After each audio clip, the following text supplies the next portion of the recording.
I'm a bit worried about this, honestly. This is a very squishy champion, and I have personally been a huge Qiyana jungle naysayer.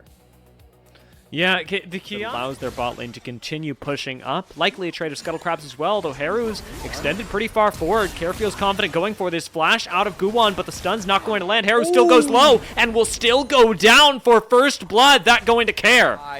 Now on NIP and putting them ahead here in game number 2 against ThunderTalk.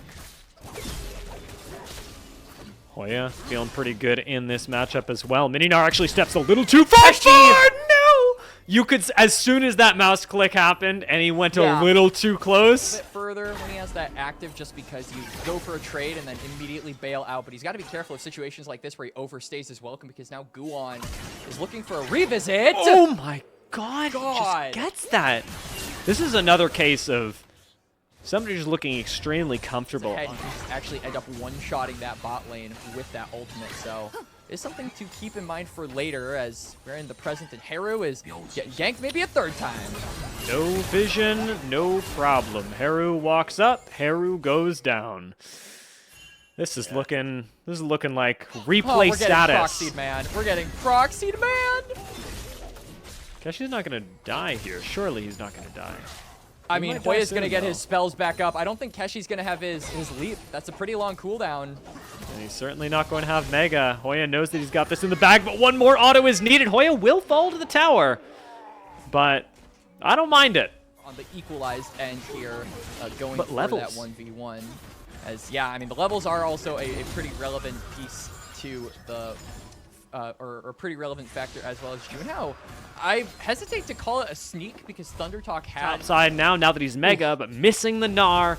He's not going to be feeling so hot anymore. Guwon's in position for a gank and will be spotted immediately as Keshi goes into Mini. Doesn't have the opportunity to escape, though, and Guwon flashing on him should be setting up yet another kill. Guwon collects his first of the game, but he has been very active on the ganks with this Qiyana. The two. And most importantly, NIP being able to get that kill will give them priority for the grubs, as now we see a fight on bot lane. Not going to end up connecting with the hook. NIP now in a rough spot. Feather doesn't have 6 just yet, and actually is going to go quite low. You'd like to finish off these minions to get him access to the XP. Heal's going to go down. In comes a stun. 1 for 1 right now as Feather will fall, but Guwon's shown down to the bot side, and Ryan flashing away just in the nick of time. Still has vision in this brush, but is going to be denied it with the camouflage. Guwon ultimate into the wall. Could still turn this around, but Ryan with the last auto picks up the plus 400. As he paths up top, at least one grub is going to go to Guwon, and that's assuming that ThunderTalk can pull together some sort of contest, remembering that NIP's mid lane and top lane are both gig ahead. I mean, Junhao not going to attempt it, and I can't even blame him. So 3 grubs going to go the way of NIP. They will trade back the objective that really wanted to reset for the dragon play, but NIP seemed comfortable giving that up for a kill on the top side. Nothing that this Gnar can do. Hoya and Guwon coordinate to get their top laner even further ahead, and Hoya, raid bossing himself with the Phage, is going to get even more problematic. Immediately goes onto the map to try and make plays.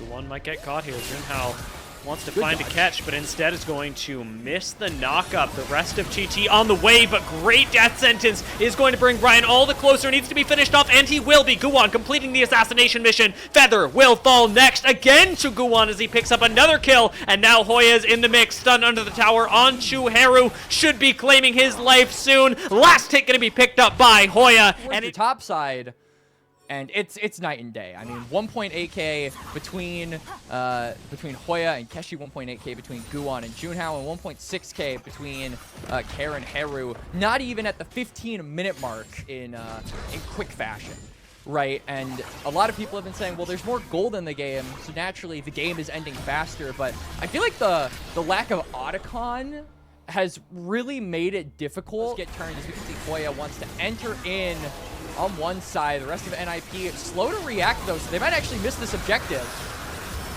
They will not get the dragon. They do, however, get a 4-person supreme display of talent.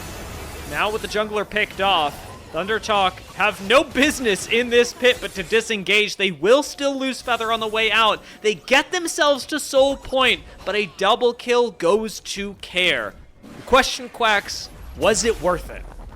I mean, honestly, I feel like it's as worth it as ThunderTalk can make it at this point. You keep a win condition alive, and when you're this far behind, even having a win con, I feel like is a gift. So they are able to keep that at least alive. Now TT off of respawns are looking for some payback. They're trapped Joe in here, but insta flash away by him does make this a little bit more difficult.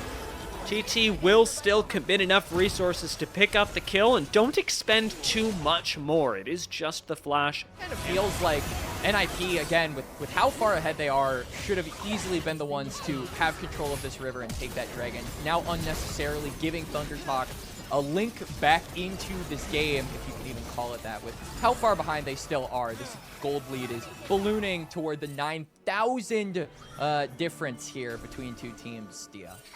Bit of an unexpected misplay, however, as Guwon did go down to a combination of Junhao and Keshi, and now Junhao has walked up a little bit too close. The Chakras are going to do enough. Feather knows that he's dead. This is kind of what Hoya's been doing. When a play is guaranteed, he just immediately says, all right, I'll go onto the other side of the map and apply pressure globally so that way ThunderTalk are split up. And I think TT understanding that, trying to look for a pick, but Hoya understands that they understand. So he is just going to say, you know, you can't trick me. I've played these games before. He'll be understanding their understanding of the understanding that he has. And while all that understanding is happening, so many members showing bot side, NIP know what to do.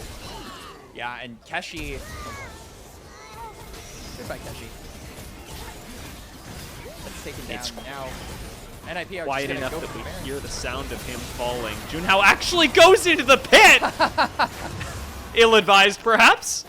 A little bit, but into the base where they can start to put a bow on this 2-0. And I have to reiterate, we mentioned it a little bit in the pre-show, I believe, before game number 1. They're on a big engage tool missing. It looks like they can just 4-man force the bot side, and that is exactly what they are going to do. Kare jumps forward, completely unabashed with the Between Worlds, and TT can do nothing about it. Just watch as their inhibitor tower falls, and their support falls with it. Feather got 2-shot.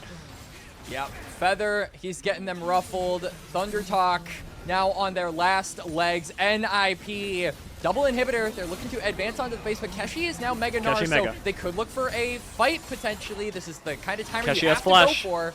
Awesome as red-white as well.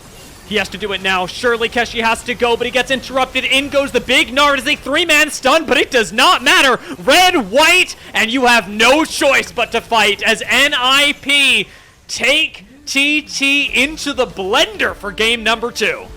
These were some of the best highlights from today's matchup. Which moment was your favorite? Let me know in the comment section below. This is OP, and I'll see you tomorrow. Take care.